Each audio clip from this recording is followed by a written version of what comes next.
স্পেনের জমিন 800 বছর পর্যন্ত মুসলমান শাসন করলো। যেই স্পেনের মধ্যে 30 খণ্ড তাফসির লেখা হলো, তাফসিরে কুরতুবী।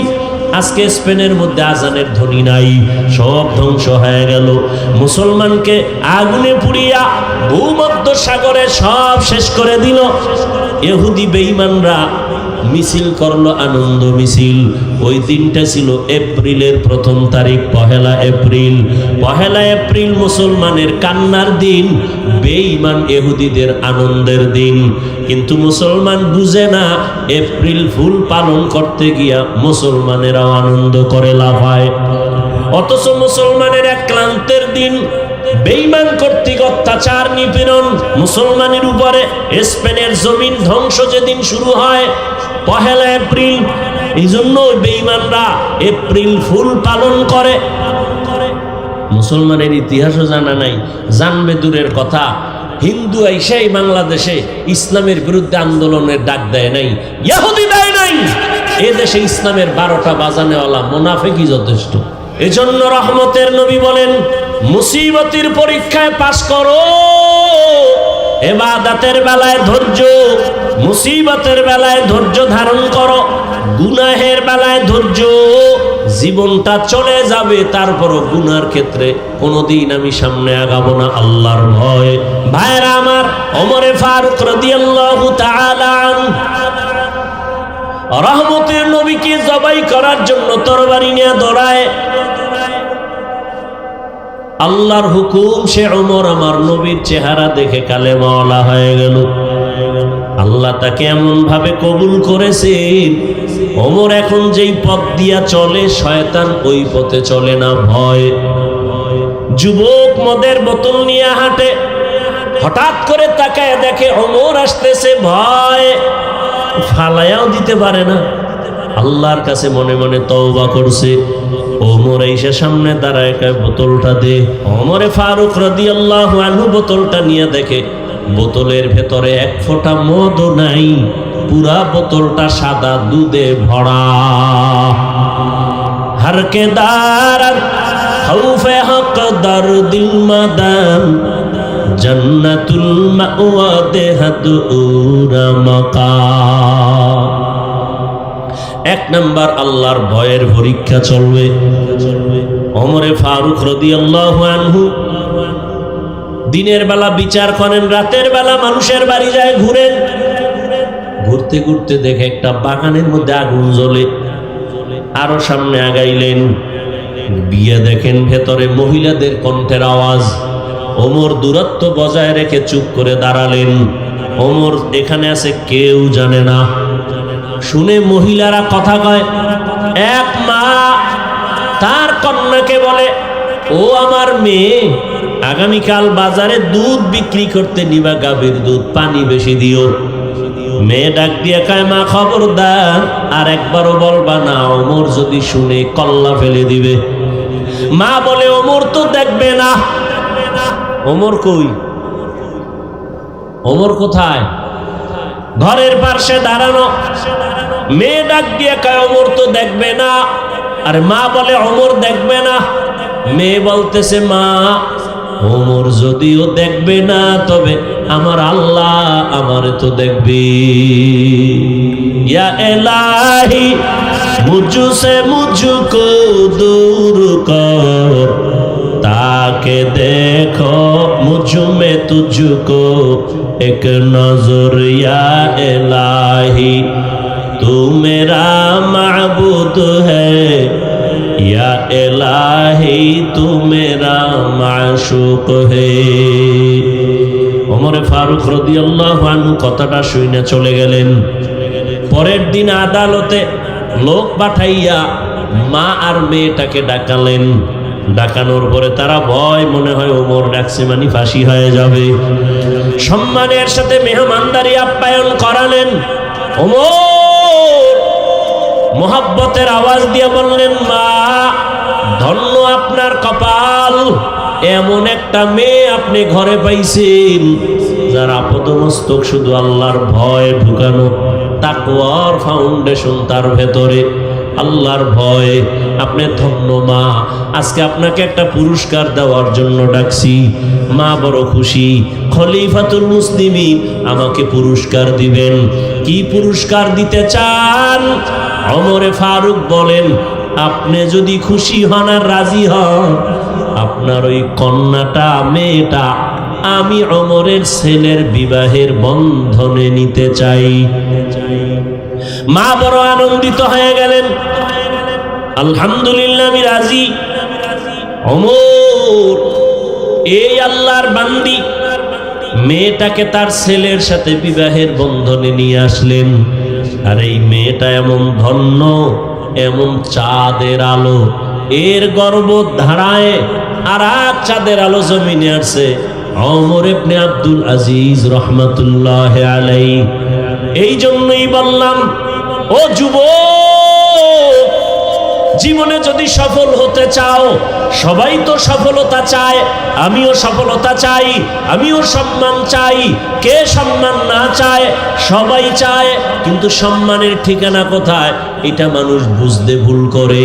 সম্মান আর সফলতা আসবে তিন জায়গার দোয়া: মা বাবার দোয়া, শিক্ষকের দোয়া, উলামায়ে কেরামের দোয়া, নেক নজর। মা বাবার দোয়া ছাড়া জীবনেই চেয়ার পর্যন্ত আসতে পারি নাই। মা বাবার চোখের পানি আর দোয়া যদি না থাকতো, তুমি টাকার মালিক হতে পারতা না, সম্মানের জায়গায় বসতে পারতা না। মা বাবার কত চোখের পানি আর কান্না আর দোয়া তোমার আমার জানা নাই রে বাবা। এত কষ্ট করে মা বাবা তোমাকে আমাকে মানুষ বানাইছেন। তুমি পরীক্ষার হলে গেছো, মা জানে তুমি পরীক্ষা দাও, তোমার তো চিন্তা নাই। আম্মা জান রাতের বেলা ঘুমায় না, চোখের পানি ছেড়ে কাঁদেন, হে মালিক আমার সন্তানকে পরীক্ষায় কামিয়ে বিধান করো। শিক্ষকের দোয়া বড় সম্পদ। দোয়া যদি না থাকে, ওই ছাত্রের শিক্ষার যোগ্যতা আসে না, এলেমে বরকত থাকে না। এরে আল্লাহর বান্দা, উলামায়ে কেরামের নেক নজর যদি না থাকে, ওই বান্দার আখলাকের মধ্যে, চরিত্রের মধ্যে কোনো মহব্বত আসে না, আখলাকের মধ্যে কোনো রং আসে না। এই জন্য উলামায়ে কেরামের নেক নজর দরকার, কারণ তাদের নজরের মধ্যে পাওয়ার আছে, তাকওয়ার পাওয়ার। ইয়া আইয়ুহাল্লাযীনা আমানু ইন তাত্তাকুল্লাহ ইয়াজআল লাকুম ফুরকানা। আল্লাহর দেওয়া পাওয়ার, এর নাম ফুরকান। হাদিসের ভাষায় পাওয়ারের নাম ফিরাসাত। ইত্তাকু ফিরাসাতাল মুমিন ফাইন্নাহু ইয়ানজুরু বিনূরিল্লাহ। আল্লাহ তাআলা ফিরাসাতের পাওয়ার দান করেন। আল্লাহর প্রিয় গোলাম, কোন বেঈমান বেনামাজিকে এই পাওয়ার আল্লাহ দিবেন না। আল্লাহ পাওয়ার দান করেন। এরা অনেক কিছু দেখেন ওই পাওয়ার দিয়া, যেটা তুমি আমি দেখতে পাই না। তবে এরা চামড়ার চোখ দিয়া দেখেন না, আল্লাহর দেওয়া নূরের আলো দিয়া তারা দেখতে পান। ওমরে ফারুক রাদিয়াল্লাহু আনহু আল্লাহর কাছে এতটা দামি হয়ে গেলেন, রহমতের নবী বলেন, লাউ কানা বাদি নাবিয়্যুন লাকানা উমর। আমার পরে আল্লাহ যদি নতুন নবী কাউকে বানাইতেন, ওমর হতো আমার পরের নবী। ও আমার ভাইরা, ও যুবক বাবারা, পর্দার আড়ালের মা বোনেরা, কয়দিন দুনিয়ায় বাঁচবেন? চোখের সামনে শুধু মরণের লাশ আর লাশ। একটা সন্তানকে মানুষ বানায় যান, ডাক্তার বানান, বাধা নাই, মানুষ বানাইয়েন মানুষ। ডাক্তার হওয়া আলাদা, মানুষ হওয়া আলাদা। মাওলানা হওয়া আলাদা, মানুষ হওয়া আলাদা। ইঞ্জিনিয়ার হওয়া, মানুষ হওয়া বড় ভিন্ন জিনিস। আমি বক্তা হইছি ঠিক, আমি পীর হইছি ঠিক, তবে মানুষ হইতে পারলাম কিনা চিন্তা। গর্বা সুরত আদমি ইনসাবুদে আহমদ আবু জাহলো হামেক সাবুদি। মানুষ হওয়া বড় কঠিন জিনিস। এজন্য সন্তানটারে ডাক্তার বানাবেন, ইঞ্জিনিয়ার বানাবেন, প্রফেসর বানাবেন, কোনো বাধা নাই। তবে দাবি খবরদার যেন সন্তান বেয়াদব না হয়। আপনার সন্তানের ব্যবহারে যেন আলেম কষ্ট না পায়, সন্তানের আচরণে মা বাবা কষ্ট না পায়, সন্তানের ব্যবহারে কখনো যেন শিক্ষক কষ্ট না পায়। ডাক্তার যদি হও যুবক, আদর্শমান আদোওয়ালা ডাক্তার হইও। হাটহাজারী আর চট্টগ্রাম না, কপাল যদি খুলে যায় ডাক্তার হইয়াও দেখবা সারা দেশের মধ্যে তোমার সম্মান। তবে এই সম্মানের জায়গা পেতে হলে মা বাবার দোয়া লাগবে, শিক্ষকের দোয়া লাগবে, আলেমদের দোয়া লাগবে, না হয় সম্ভব না। আর বেয়াদবি কইরা যদি ডাক্তার হও, তাসলিমার মতো জুতার বাড়ি খেয়ে জমিন থেকে পালাতে হবে। ইঞ্জিনিয়ার হও, সম্মানের ইঞ্জিনিয়ার, আদর্শবান। ও যুবক, বয়ান করি মুসলমানের, একদল তো আমগো ঢিল সুরে সুরে বলে নবীজি বেঈমানের দাওয়াত দিছে, তোমরা কেন মুসলমানের দাওয়াত দাও? কত কথা, কথা তো আমারও এইটা, আপনাদের কেন বয়ান করব? আজকে তো হিন্দুদের বয়ান করলে ভালো হইতো, ইহুদিদের বয়ান করব। চট্টগ্রামের পাহাড়ি অঞ্চলে খ্রিস্টান মিশনারিরা কতই না ঝামেলা করতেছে, ওখানে বয়ান করা দরকার। পঞ্চগড় অঞ্চলে গিয়া কাদিয়ানি বানাচ্ছে, ওখানে বয়ান করা দরকার। কিন্তু টাইম কই? ফজরের পরে বয়ান, জোহরের পরে বয়ান, আসরের পরে বয়ান। ওই যে পরশুদিন না আগের দিন বৈরী আবহাওয়া, বৃষ্টি, বিবারিয়ার প্রোগ্রামে যেতে পারি নাই, যাইতে পারি নাই। রেডি 10টা থেকে, হেলিকপ্টারে নিবে, পাগল হয়ে গেছে আবেগ, যেতে পারি নাই। হেলিকপ্টারে যেতে হবে, এত টাকার বাহাদুরি, যাইতেই হবে।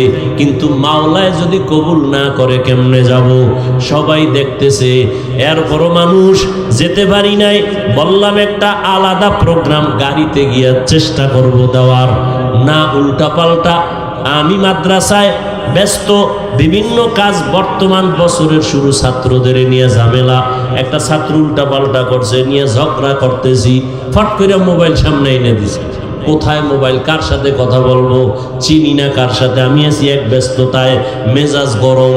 ওদিকে বৃহস্পতিবার আমি রোজা রাখি, রোজা অবস্থায় ছাত্র উল্টা পাল্টা ধমকাইতেছি, এর মধ্যে মোবাইল কোথায় ধরছে, মাইকে না কোথায় তাও জানি না। আমার দরকার আছে, এত বড় একজন আল্লাহর বান্দা, কি জানি নাম, বিবারিয়ার একজন খুব বুজুর্গ মানুষ, জীবনে কারোর সাথে বেয়াদবি করলাম না, আর তুমি মনে করো চিনি না, জানি না, বুঝলাম না, ফট করে মাইকে দিয়া দিলা। আর কি বললাম না বললাম আল্লাহ ভালো জানেন, না জেনে না বুঝে এটা আবার মাইকে তুমি প্রচার করো, আর বলো আমি বেয়াদবি করেছি। আল্লাহ হেদায়াত দান করো। আরো জোরে বলেন।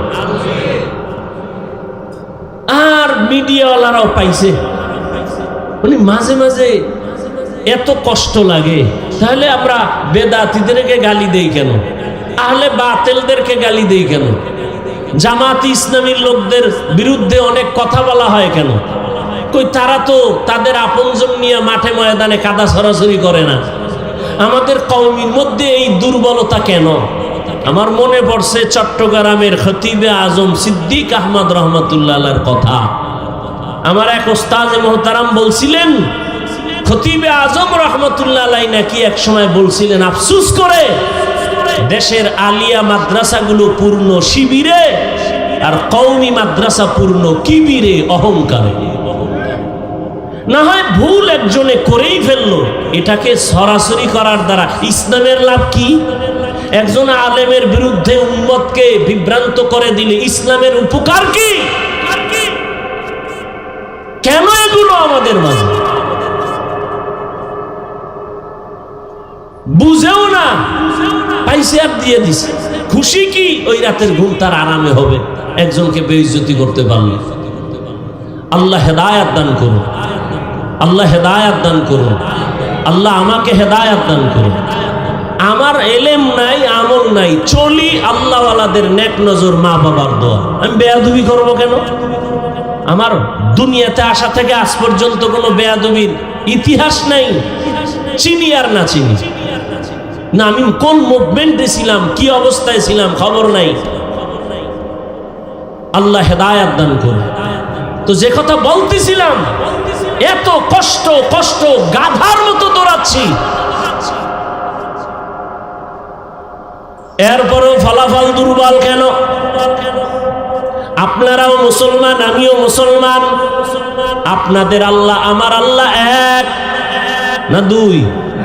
আপনাদের নবী আমার নবী, আপনাদের কোরআন আমার কোরআন, আপনাদের কাবা আমার কাবা, আপনাদের কালেমা আমার কালেমা, সব এক। দুনিয়াতে আসছি সিস্টেম এক, বিদায়বেলা কাফনের সংখ্যাও এক। আপনারও তিনটা, আমার একটা বেশি। আমারও তিন কাফন। মহিলাদের কয়টা? কথা বলেন। পাঁচটা। কালার হবে আলাদা। হুজুরদের কাফনের কালার হবে আলাদা, আপনাদের কালার আলাদা না এক? কি কালার বলেন বলেন? সাদা, সব এক। কালার লইয়াও কিলেকিলি চলে কেন বলেন? কালার লইয়াও দ্বন্দ্ব, কে কালো ভরলো, কে সাদা, কে সবুজ, এ নিয়েও দ্বন্দ্ব আছে না নাই? বিদায় বেলা কালার হবে সব এক, সাদা। কবরের সাইজও হবে এক। কবরের মধ্যে রেখে প্রশ্ন করা হবে তিনটা, তাও এক। রবের পরিচয় দাও, ধর্মের পরিচয় দাও, রাহমাতুল লিল আলামিনের পরিচয় দাও। এরে নবীর উম্মতের দল। তাহলে আপনার আমার আল্লাহ এক, নবী এক, কোরআন এক, কাবা এক, ধর্ম এক, কালেমা এক, আশা এক, যাওয়া এক, কাফন এক, কালার এক, কবর এক, প্রশ্ন এক। আপনাকে বয়ান করব কেন? অথচ দুঃখ, আমি টুপি খুলতে চাই না। আপনি কেমন মুসলমান যে টুপি দিতে চান না, লজ্জা পান? আমি দাড়ি কাটলে লজ্জা পাই, আর আপনি কেমন মুসলমান দাড়ি রাখতে লজ্জা পান? আমিও মুসলমান, আপনিও মুসলমান। আমি পর্দা না করলে লজ্জা লাগে, আপনি পর্দা করতে গেলে লজ্জা পান। আমি মসজিদে না ঢুকলে লজ্জা পাই, আপনি ঢুকতে গেলে লজ্জা পান। বুঝি না আমরা কি ভুলে আছি নাকি আপনারা ভুলে আছেন? কেন আলেম ওলামাদের বয়ান কাজে লাগান না? শুধু আমি কি একা বয়ান করি? হাজার হাজার আলেম দৌড়াচ্ছে। তাবলীগওয়ালাদের মেহনত, পীর মাশায়েখের মেহনত, ওলামায়ে কেরামদের ঘুম নাই, খানা নাই। নিজের বাড়ি, ছেলে মেয়ে, পরিবার নিয়ে আলেম ওলামারা এত ভাবে না। এই উম্মতের নিয়ে যেই ভাবনাটা ভাবে, ওলামায়ে কেরামের মতোই জাতিকে নিয়ে আর কেউ ভাবে না। আর বাকি সবাই যারা কয় আমরা জনগণ নিয়ে ভাবি, সব চান্দাবাজ আর ধান্দাবাজ। একমাত্র এই জাতির কলিজার আপন ওলামায়ে কেরাম আর কেউ নাই, সব চান্দাবাজ আর ধান্দাবাজ। সবাই চিন্তা করে আমার চেয়ার কেমনে ঠিক রাখবো, অমুকের চেয়ার থেকে নামায় আমি ক্ষমতায় বসবো। আর ওলামায়ে কেরামের এই চিন্তাই নাই। ইমামতি থাক আর যাক টেনশন নাই, মাদ্রাসার শিক্ষকতা থাক যাক টেনশন নাই, কিন্তু উম্মতের চিন্তায় বিভোর, কোনো টেনশন নাই। উম্মতের জন্য একটু প্রচেষ্টা, আবার আল্লাহর কাছে কান্নাকাটি করে, পাও ধৈর্য ধৈর্য ধৈর্য ধৈর্য নরম নরম ভাষায় বয়ান করে, ভাইজান টুপি পরেন, মা বাবার খেদমত করেন, মিথ্যা বলবেন না, মানুষের সাথে খারাপ ব্যবহার করবেন না, বড়দের শ্রদ্ধা করবেন, ছোটকে স্নেহ করবেন, সুন্নাত অনুযায়ী ঘুমাবেন, নবীর আদর্শ মতো খানা খাবেন, কাউকে গালি দিবেন না। এইভাবে তাবলীগওয়ালারা, এভাবে পীর সাহেবরা এত কলিজা দিয়া বুঝায়, এরপর আমরা বক্তারাও বুঝাই, ফলাফল জিরো কেন? একমাত্র কারণ আল্লাহর আযাবের ভয় অন্তরে নাই। আল্লাহর কসম, আল্লাহর ভয় আসবে না ততদিন কোনো বয়ান আমলে আসবে না। আর আল্লাহর ভয়টাও কোনোদিন অন্তরে আসবে না যতদিন পর্যন্ত মানুষটা আল্লাহওয়ালার নজর লাগাবে না। আল্লাহওয়ালাদের নজরের দ্বারা তাকওয়া অন্তরে জমা হবে। এখন যারা আল্লাহওয়ালা মানেই না, বড় বড় মোস লাম্বা কইরা চাপাবাজি করে আর বলে আমরা পীর মানি না, ওলিয়া উলিয়া মানি না, আমাকে কেউ মানাই লাগে না। আমি সারা বাংলাদেশে বলছি, যারা বলে আমরা ওলিয়া উলিয়া মানি না, কোন মুরব্বী মানি না, আহলুল্লাহ মানি না, এরা কোরআন মানে না, বুখারী মানে না, এরা ভণ্ড। এদের যারা ভণ্ড বলবে না তারাও ভণ্ড। এদের অন্তরে কোনোদিন তাকওয়া আসবে না, সম্ভবই না। তাকওয়া আসার পথই হলো আল্লাহওয়ালাদের নেক নজর লাগাও। একটু আগেই বলছি, আল্লাহর ওলি যারা, তাদের নজরের মধ্যে পাওয়ার আছে, তাকওয়ার পাওয়ার। ও দিয়া তাকাইলেই অন্তরের মধ্যে ভয় আসে। আমি নগদ একটা প্রমাণ আপনাকে দেই, সত্য কথা বলবেন, তাল মিলাবেন না। আল্লাহকে সাক্ষী রেখে বলেন, এই যে মাহফিলে বসছেন, ওলামায়ে কেরামের মজলিসে বয়ান শুনতেছেন 1 ঘন্টা 2 ঘন্টা, এই যে বয়ান শোনার পরে আল্লাহকে সাক্ষী রেখে বলেন, অন্তরের মধ্যে একটু ধাক্কা লাগছেনি? বলেন বলেন। 2 ঘন্টা বয়ান আলেমের সামনে বসিয়া বয়ান শোনার কারণে 2 ঘন্টা টাইমে যদি আপনার অন্তরে একটু ধাক্কা লাগে, হায় রে আমি করলাম কি, আমার জীবনের উপায় কি, আমি কোথায় আছি কোথায় যাব, 2 ঘন্টা যদি আপনার বয়ানে একটু ধাক্কা লাগে, তাহলে আপনি যদি আলেম ওলামা আহলে হক এদের পেছনে একদিন না, ঘন্টা না, বছরকে বছর সময় কাটাইতে থাকেন, এক সময় আপনার ধাক্কা লাগতে লাগতে কলবের এমন অবস্থা হালাত হবে, আপনি জান্নাতের চেহারা দেইখা ওলি হইয়া কবরে যাবেন। আউলিয়ারা কারে উকবা ইখতিয়ার, জাহেলারা কারে দুনিয়া ইখতিয়ার, মাইলে মোমেন সোয়ে মোমেন মিশাওয়াদ, মাইলে কাফের সোয়ে কাফের মিশাওয়াদ। ও আমার যুবক বাবারা, তাকাইয়া দেখো, তুমি ডাক্তার হও, ইঞ্জিনিয়ার হও, মা বাবার দোয়া, শিক্ষকের দোয়া, ওলামায়ে কেরামের দোয়া নিয়ে 5 বেলার নামাজ পড়িয়া চলো, দেখবা জীবন সফল হবে। অনেকে মনে মনে ভাবে এটা কেমনে সম্ভব। যুবকদের থেকে জবাব চাই, বাবারা, তোমার মতো যুবক সত্য কথা বলো, স্কুল কলেজে পড়ে 5 ওয়াক্ত নামাজও পড়ে আসেনি। তোমার বিবেকের কাছে প্রশ্ন, বলো তুমি কেন পারো না? তোমার মতো যুবক র্যাব, আর্মি, পুলিশ, বিডিআর চাকরি করে, 5 ওয়াক্ত নামাজি নাই। ওসি সাহেব, ডিসিএসপি 5 ওয়াক্ত নামাজ পড়ে। বিবেকটাকে জিজ্ঞাসা করো, বাবা তুমি কেন পারবা না? রাস্তায় গাড়ি চালায় যুবক, ড্রাইভার, নামাজ বাদ দেয় না, বলো তুমি কেন পারবা না? কৃষি কাজ করে তোমার মতো জেনারেল লাইনের যুবক, শ্রমিকের কাজ করে, ব্যবসা করে, নদীর মধ্যে মাছ ধরে, নামাজ বাদ দেয় না, বলো তুমি কেন পারবা না? আসলেই তোমার কপালে না জানি কারো বরদোয়া লাগছে, আল্লাহ বুঝি গুনার কারণে বেজার হয়ে গেছে। না হয় তোমার মতো যুবক স্কুলে পড়ে নামাজ পড়ে, তুমি কেন পারবা না? তোমার উপরে বুঝি মা বাবা বেজার, না হয় কোনো আলেমের অন্তরে কষ্ট দিছো, না হয় কোনো শিক্ষকের অন্তরে বুঝি কষ্ট দিয়া বরদোয়া নিছো। এখনো সময় আছে, তওবা করো।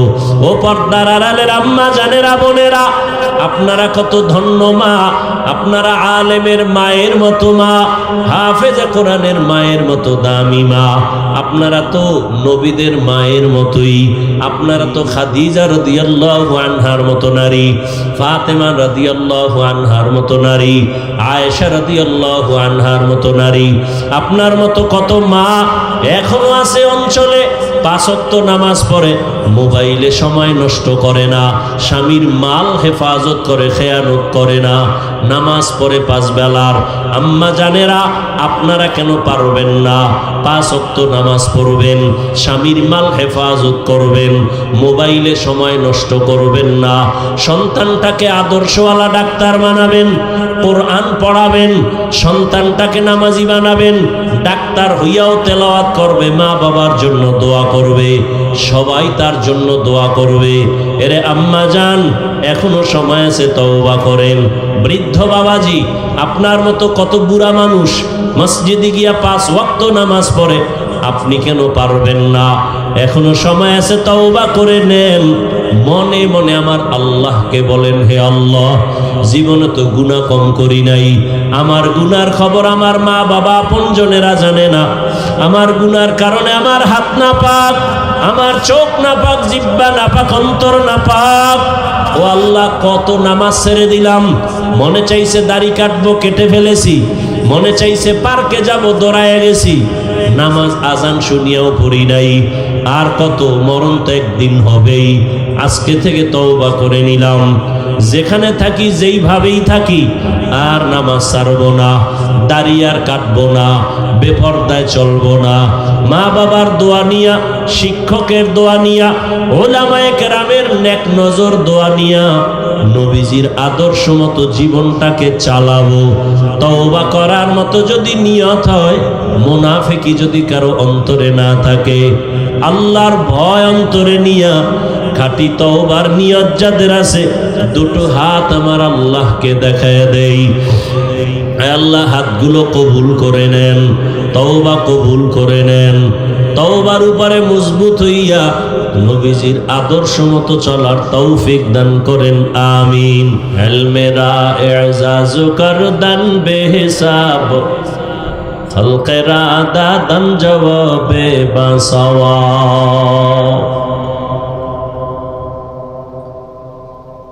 রহমতের নবী যার কোনো গুনাহ নাই, কেউ সন্দেহ করলে তার ঈমান চলে যায়। সেই রহমতের নবী কতটা বিনয়ী হয়ে চলেন।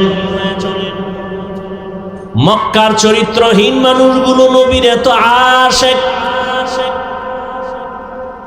কেমন বিনয়ী নবী আমার। 63 বছর হায়াতে কখনো রহমতের নবী কাউকে একটা গালি দেন নাই।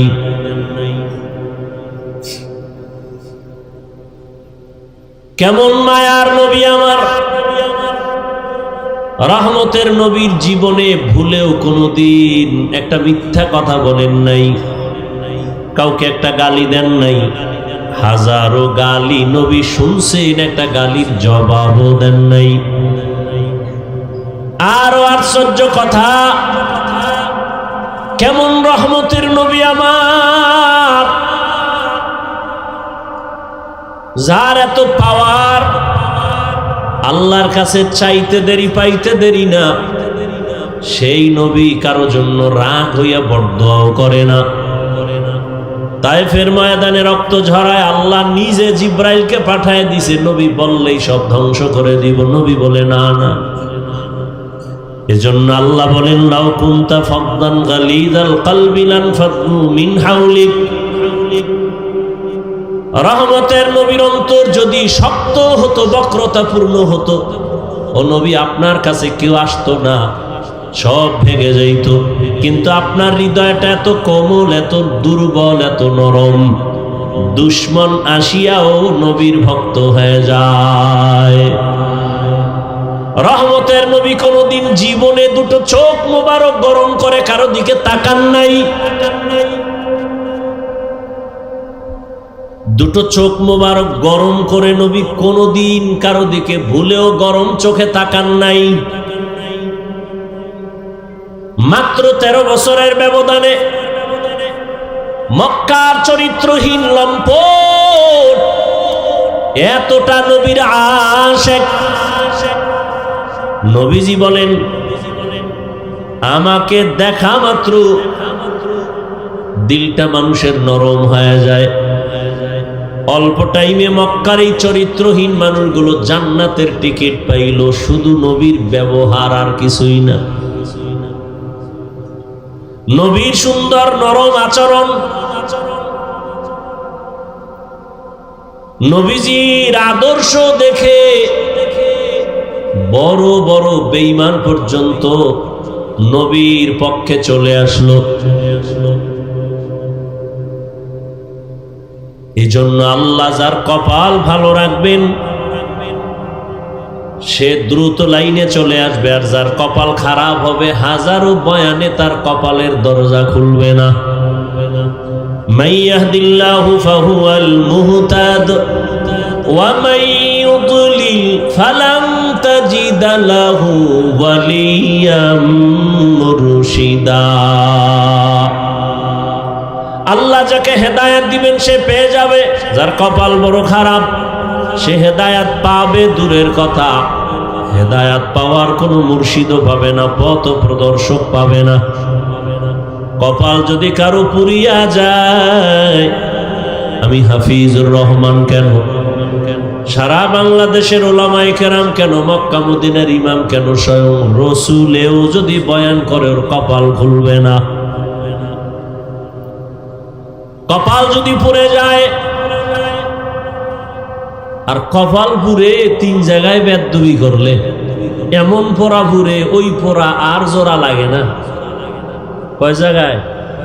3 জায়গায় বেয়াদবি করলে কপাল পুড়ে যাবে। মরার পরে না, আগেই পুড়ে যাবে। শাস্তিও মরার আগে শুরু হবে। এক জায়গা হলো মা বাবা।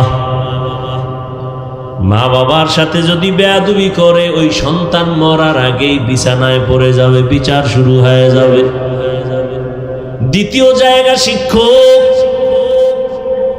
আমি হাফিজুর রহমানকে আমার মা, আমার বাবা চোখের পানি ছেড়ে কলিজা ভরে দোয়া করেছেন, আল্লাহ সম্মান দিছেন। কিন্তু আল্লাহর জাতের কসম, আপনাদের সামনে বসাইয়া আমি যে বয়ান করতেছি, এই বয়ান আমাকে কোনোদিন আমার মাও শিখান নাই, আমার বাবাও শিখান নাই। আমার হাতে ধরে ধরে নাম লেখা, দস্তখত দেয়া, বয়ান করা, কথা বলা শিখাইছে আমার উস্তাদ। আমার শিক্ষক আমাকে মানুষ বানাইছেন, আর আমার মা বাবা দোয়া করেছেন। এই জন্য যদি কোনো ছাত্র শিক্ষকের সাথে বেয়াদবি করে বরদোয়া নেয়, আল্লাহর জাতের কসম, ওর মরণের আগেই গজব চলে আসবে। রাস্তায় চলি, মাঝে মাঝে বহু ল্যাংটা পাগল দেখি, আরবিতে কথা বলে, ইংলিশে কথা বলে। পাগল আবার ইংলিশ কেন বলে, আরবি বলে কেন? চিন্তা ভাবনা করে দেখলাম, পাগল হইয়া ইংলিশ শিখে নাই, আরবি শিখে নাই, বরং স্কুল বা মাদ্রাসার ভালো ছাত্র ছিল, বেয়াদবি করে পাগল হয়ে গেছে। জমিনে কোনো মা বাবা সন্তানের জন্য বরদোয়া করে না। জমিনের মধ্যে কোনো শিক্ষক ছাত্রের জন্য বরদোয়া করে না। কিন্তু কষ্ট যখন আসে, তখন একটা নিঃশ্বাস বের হয়, আহ, এই নিঃশ্বাসটা অভিশাপ, একটা নিঃশ্বাস। আসমান থেকে ফয়সালা চলে আসে। قال رسول الله صلى الله عليه وآله وسلم اثنان يعجلهما الله في الدنيا البغي وعقوق الوالدين। পয়গম্বর বলেন, দুইটা অন্যায় আছে, যদি করো শাস্তিটা মরার আগেই হবে। প্রথম অন্যায়ের নাম জুলুম, দ্বিতীয় অপরাধের নাম মা বাবার সাথে বেয়াদবি। জুলুম আবার 3 প্রকার: আল্লাহর সাথে জুলুম, নিজের সাথে জুলুম, অন্যের সাথে জুলুম। আল্লাহর সাথে জুলুমের নাম শিরিক, ইন্নাশ শিরকা লাযুলমুন আযীম। নিজের সাথে জুলুম আবার আলাদা আলাদা। আমি নিজে মানে শুধু ব্যক্তি একা না, হু আনফুসাকুম ওয়া আহলিকুম নারা। আল্লাহ আমাকে হাত দান করেছেন, এটার আলাদা ডিউটি আছে, বিনা কারণে আল্লাহ দেন নাই। 5টা আঙ্গুল দিছেন, এক একটা আঙ্গুলের মধ্যে আবার 4টা করে দাগ আছে, গিরা আছে। কি বলে এলাকায়? আঙ্গুলের এগুলির কি বলে? হ্যাঁ, গিরা। এরকম কয়টা আছে এক আঙ্গুলে? 5টায় কয়টা? 5 আঙ্গুলে কয়টা? 20টা করে এখানে গিরা লাগানো আছে, দাগ দেওয়া। এটাও আল্লাহ বিনা কারণে দেন নাই।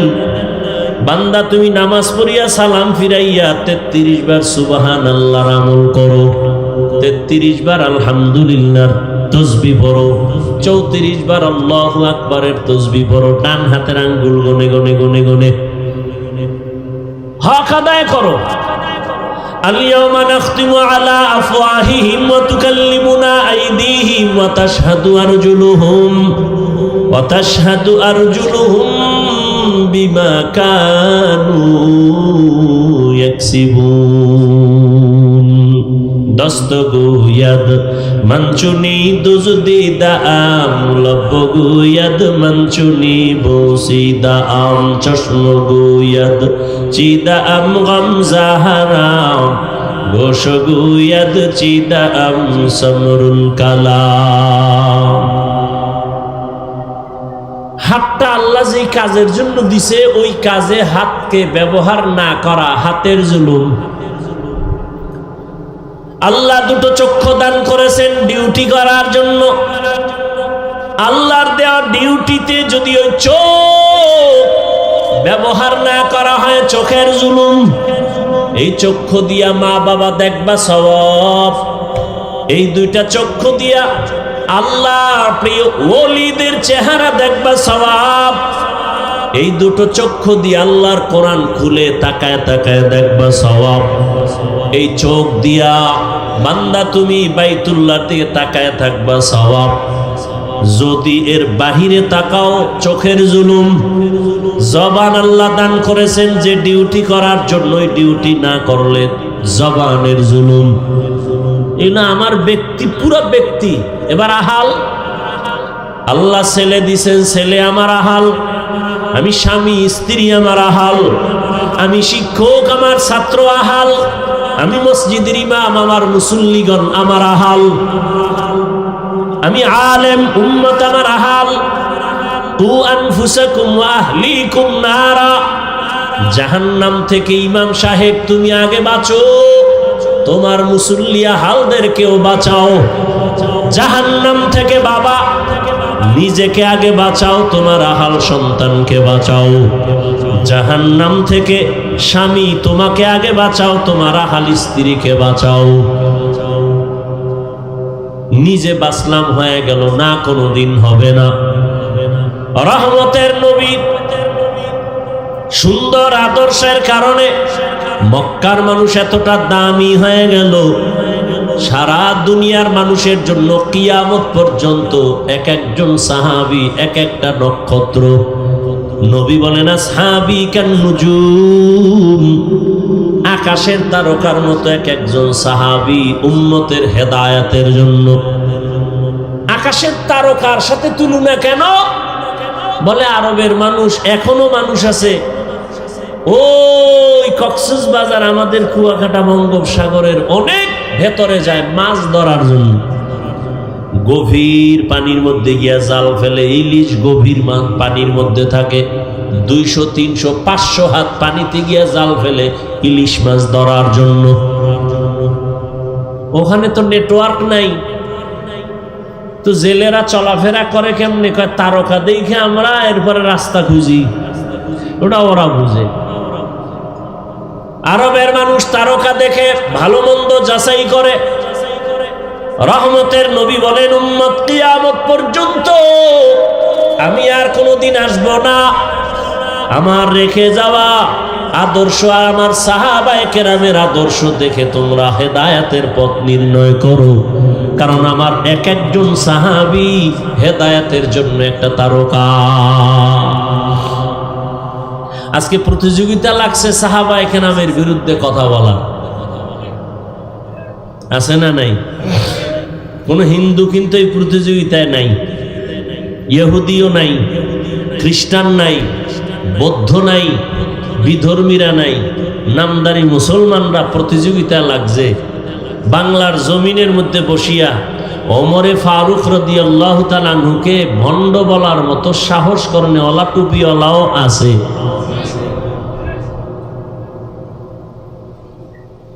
সাহাবায়ে কেরামের বিরুদ্ধে ইশারা ইঙ্গিতে যারা বলবে লেখবে এরা ভণ্ড, এদের যারা ভণ্ড বলবে না তারাও ভণ্ড।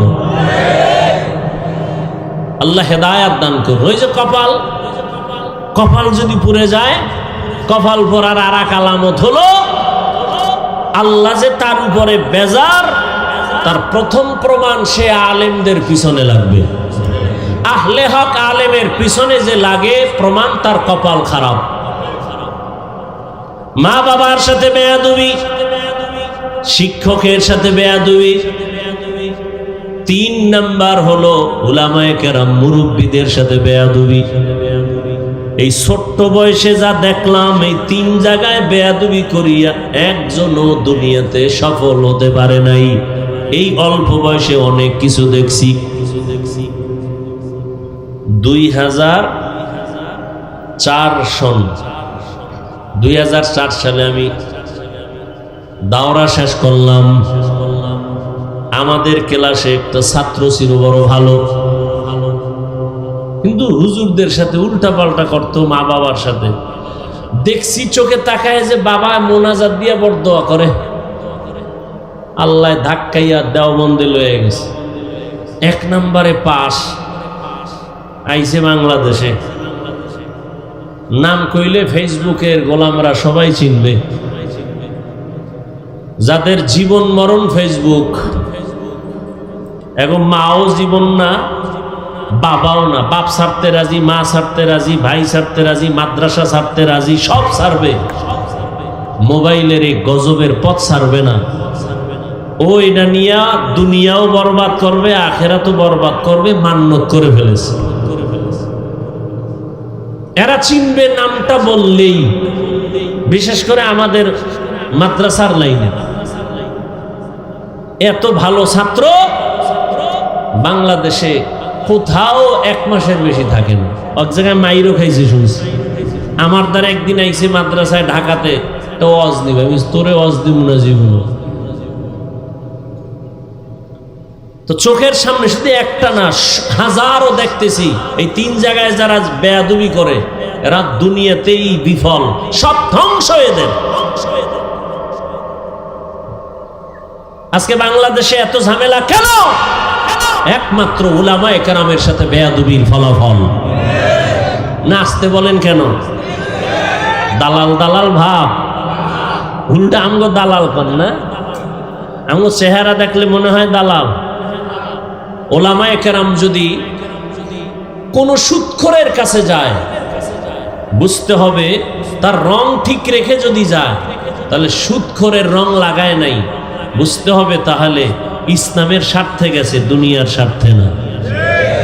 যদি সুদখোরের কাছে যাইয়া তার রঙে রঙিন হয়ে যায় হুজুর, তাহলে বোঝা গেল উদ্দেশ্য ভিন্ন। কিন্তু উলামায়ে কেরাম তার অস্তিত্ব ঠিক রেখে যদি আওয়ামী লীগের কাছে যায়, বিএনপির কাছে যায়, যার কাছে যায়, বুঝতে হবে দিনের স্বার্থে। হাটহাজারীর হুজুর গেছেন দিনের স্বার্থে, আওয়ামী লীগ হতে যান নাই।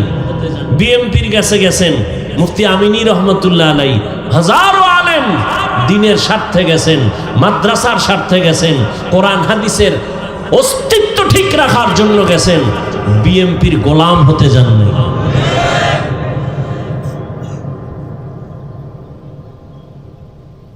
হ্যাঁ, লোকমা দেয়, বয়ে বয়ে লোকমা দেয়। কি লোকমা দেনেওয়ালা? ইমাম সাহেব নামাজে দাঁড়াইছে, ভুল হইল তো লোকমা দিবে, এটা সুন্নত। ইমাম সাহেব নামাজে দাঁড়াইলে ভুল হয় না? কথা বলেন না কেন? মাগরিবের নামাজে দাঁড়াইছে, মাইকে তেলাওয়াত শুরু করছে। মসজিদের পার্শ্বে তো বাহিরে চায়ের দোকান থাকে না, থাকে না? ওখানে কয়েকটা বেনামাজি 3rd ক্লাসের বয়ে বয়ে বিড়ি টানে আর চা টানে, ওখানে নামাজ লাগে না, দিল এমনি পরিষ্কার। ইমাম সাহেব তেলাওয়াত শুরু করছে, জানালা দিয়ে বাহিরে আওয়াজ আসতেছে, আলহামদু পড়তেছে। হঠাৎ করে আল্লাহর কি কুদরত, আলহামদুর মধ্যেই ভুল হয়ে গেছে। তো চায়ের দোকানের ওই বেনামাজিটি শুনে ফেলাইছে। একটা আর একটার কয়, ইমাম সাহেব কইল কি? কত ভুল করছে, ভুল, কত লোকমা দাও। একটা কাপ ফলাইয়া জানালা দিয়ে তাকায় লোকমা দাও। ইমাম সাহেব, কামটা তো ঠিক হয়নি। এটা লোকমা না বেয়াদবি? বলেন, এটা লোকমা না বেয়াদবি? খবরদার, লোকমা দিও, বেয়াদবি করিও না। বলে গেলাম, লোকমা দিও, বেয়াদবি করিও না, মরার আগে পঙ্গু হয়ে যাবি। এখন লোকমা দেবে কারা? বলেন, মুসল্লিরা। ইমামের পিছনে মুসল্লি আছে 500, এরা সবাই যদি একটা লোকমার নিয়তে চিৎকার দেয়, তো চাই দেখবে যে ইমাম নাই, জাকাতে স্টক করছে। হবে? লোকমা কিভাবে দিতে হবে? নিয়ম আছে না নাই? পেছনে একজন যোগ্য ব্যক্তি দাঁড়াবে। কার পিছনে? ইমামের পেছনে। যোগ্য ব্যক্তিকে সভাপতি, এলাকার বড় সুদখোর। কি না, তার সভাপতি বানাইছেন কেন? এলাকার বড় সুদখোর, সে যোগ্য, নাইলে মসজিদের সভাপতি বানাইছেন কেন? মসজিদের সেক্রেটারি কেন? এই জন্যই তো কই কপাল পড়ছে। শিয়ালের হাতে দিছে মুরগি আমানত 3 দিন। শিয়াল কয় দোয়াও চাই, মাফও চাই। এটা ফ্যাটের ভিতরে গিয়ে কিমা হয়ে গেছে, আর ফেরত দেওয়া যাবে না। পুরে শিয়ালের হাতে মুরগি দিলে যা হয়, মসজিদ মাদ্রাসা ধর্মের চাবি সুদখোর বেনামাজি ঘুষখোরের হাতে দিলে তো তাই হবে, আর তাই হচ্ছে। দিছে কে? জিবরাইল। সুদখোর ঘুষখোরের হাতে মাদ্রাসা মসজিদের চাবি দিছে কে? ফেরেশতারা। কারা দিছে? কারা? আমরা কইতে লজ্জা লাগে, ভোটের আগে পায়খানা খাইছেন টাকার নামে, লজ্জা করে নাই? ওই ভোটের আগের রাত্রে টাকা না খাইয়া বাথরুমে গিয়া 10 গ্রাম পায়খানা খাইও, পরে বাজারে গিয়া হালাল সাবান দিয়া কুলি কইর, বন্ধ, শেষ। মোনাজাত দেয় কবুল হয় না, হুজুরের দোষ। নিজে যে হারাম খাইছে আর কোনো দোষ নেই। কয় ভাই দাওয়াত কা? আলহামদুলিল্লাহ। কয় আপনার বাড়ি? কয় নাউজুবিল্লাহ। নিজের অপরাধের চিন্তা নাই, নিজে নামাজ পড়ে না, দোষ নাই, লোকমা দেয়। তো যোগ্য ব্যক্তি দাঁড়াবেন। কেমন যোগ্য? ইমামের নামাজের মাঝখানে যদি ঝামেলা হয়, ইমাম পেছনে যাবেন, বাকি নামাজটা পেছনের যোগ্য ব্যক্তি এসে কমপ্লিট করে দিবেন। এমন কি তেলাওয়াত চলতেছে, মাঝখানে হঠাৎ করে যদি এমন হয়ে যায় শব্দের উচ্চারণ যে অর্থ বিকৃত হয়ে গেছে, এটা বুঝার মতো ইলমওয়ালা পেছনে থেকে লোকমা দিবেন। এজন্য আমি সারা বাংলাদেশে বলি, অন্তত উলামায়ে কেরামদেরকে লোকমা দেনেওয়ালারা সাবধান। লোকমা দাও, কিন্তু বেয়াদবি করিও না। লোকমার নামে বেয়াদবি করলে কপাল পুড়ে যাবে। ভালো করে মনে রাখিও, রসুলের হাদিস শুনায় গেলাম, 3 জায়গায় বেয়াদবি করলে ওর কপাল শেষ। মরার পরে না আগে? আগেই। 1 নম্বরে কি? মা বাবা। 2 শিক্ষক। 3 উলামায়ে কেরাম, মুরব্বী। শুধু ওলামা না, এলাকার মুরব্বী আছে, আলেম না, 5 ওয়াক্ত নামাজ পড়ে, ভালো মানুষ, তার সাথেও বেয়াদবি করে। কত রিক্সা চালায় মুরব্বী, তার সাথেও বেয়াদবি করে 5-10 টাকা নিয়ে। বরদোয়া হাত উঁচু করে করা লাগে না, দিল থেকে যখন কষ্ট হয় সেটাই বরদোয়া। আল্লাহ হেদায়েত দান করুন। লিকুল্লি শাইইন জিনাতুন ফিল ওয়ারা ওয়া জিনাতুল মারই তামামুল আদাবি। এত বয়ান চলতেছে, সুন্দর বয়ান, আপনারাও কম জানেন না। মাইকলে টান দিলে আপনারটাও সুন্দর বয়ান হবে, কণ্ঠও খারাপ না, কিন্তু আমলের খাতা শূন্য কেন? একমাত্র কারণ আল্লাহর আযাবের ভয় অন্তরে নাই। এ কারণে চোখের মধ্যে পানি নাই, মোনাজাতে কান্না নাই, দিলের মধ্যে অন্যের প্রতি কোনো দরদ নাই। একজনকে আমি হেফাজত করব, কিন্তু না, আমি একজনকে মানুষের সামনে লজ্জা দিতে পারলে বড় আনন্দ লাগে। এজন্য আল্লাহ পাক বলেন, ও মুমিন, আমি 5টা জিনিসের মাধ্যমে তোমাদের পরীক্ষা করব। 1 নাম্বার জিনিস হলো ভয়, দ্বিতীয় হলো ক্ষুধা। ভয় মানে 4 মাযহাবের 4 ইমাম, এর মধ্যে একজন ইমাম শাফিঈ রাহমাতুল্লাহি আলাইহি বলেন, এখানে ভয় মানে হলো আল্লাহর পক্ষ থেকে ভয়। আল্লাহর পক্ষ থেকে ভয় হলো জাহান্নামের আযাব। যেই ভয়টা আল্লাহ আমার নবীকেও দিলেন, ইয়া আইয়ুহান নাবিয়্যুত্তাকিল্লাহ ওয়া লা তুতি'ল কাফিরিনা ওয়াল মুনাফিকিন। ও নবী, আপনি আমাকে ভয় করেন, কাফের মুনাফিকের অনুসরণ করবেন না। আর একটা ভয় হলো বেঈমানের পক্ষ থেকে ভয়। ফিলিস্তিনের জমিনের ভেতরে ইসরায়েলি কুকুরদের ভয়। ওরা বলে আল্লাহকে মানলে তোমাদেরকে মেরে ফেলা হবে। এই ভয়কে জয় করবে আল্লাহর মহব্বতের বান্দা, জীবনকে বিসর্জন দিয়া দিবে। হাজারো প্রতিকূলতা আসবে, আল্লাহর ভয় আসলটা অন্তরে যখন রাখবে, তখন দুনিয়ার ভয় তার সামনে কিছুই না। এরে নবীর আশিক, আজকে মুসলমানের উপরে এত বিপদ, বাংলাদেশের মুসলমান আমরা মায়ের কোলে আছি মনে করি আমগো বিপদ নাই। না, কি বিপদ নাই তার নিশ্চয়তা কি আছে? মাদ্রাসা বেশি, আলেম ওলামা বেশি। আরে ভাই, এর থেকে তো ভারতের মধ্যে মাদ্রাসা আরো বেশি ছিল, আলেম ওলামা অনেক ছিল। হাজার হাজার মাদ্রাসা ধ্বংস করে দিল, হাজারো হাজারো আলেম ফাঁসির মধ্যে ঝুলাইয়া গাছে টানাইল।